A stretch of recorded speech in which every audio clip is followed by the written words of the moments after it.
Number one, put God first. Put God first in everything you do. Everything that you think you see in me, everything that I've accomplished, everything that you think I have, and I have a few things, everything that I have is by the grace of God. Understand that. It's a gift. 40 years ago, March 27th, 1975, it was 40 years ago, just this past March, I was flunking out of college. I had a 1.7 grade point average. I hope none of you can relate. I had a 1.7 grade point average. I was sitting in my mother's beauty shop. They still call it beauty shops now? What they call it now? Yeah, I was sitting in the beauty parlor. I was sitting in my mother's beauty parlor, and I'm looking in the mirror, and I see behind me this woman under the dryer. And every time she looked up, every time I looked up, she was looking at me, just looking me in the eye. And I didn't know who she was, and I said, she said, somebody give me a pen, give me a pencil, I have a prophecy. March 27, 1975, she said, boy, you are gonna travel the world and speak to millions of people. Now mind you, I was flunked out of college.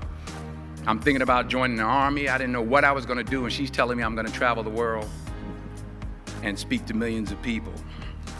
Well, I have traveled the world, and I have spoke to millions of people. But that's not the most important thing, the success that I had. The most important thing is that what she taught me and what she told me that day has stayed with me since.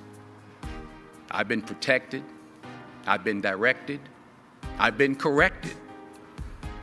I've kept God in my life, and it's kept me humble.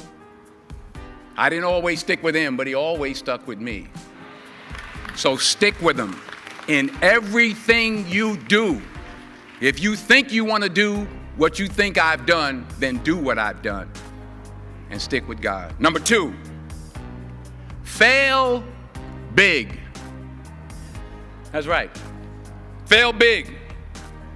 Today is the beginning of the rest of your life, and it can be very frightening. It's a new world out there. It's a mean world out there, and you only live once. So do what you feel passionate about. Take chances professionally. Don't be afraid to fail. There's an old IQ test, was 9 dots, and you had to draw 5 lines with a pencil within these 9 dots without lifting the pencil. The only way to do it was to go outside the box.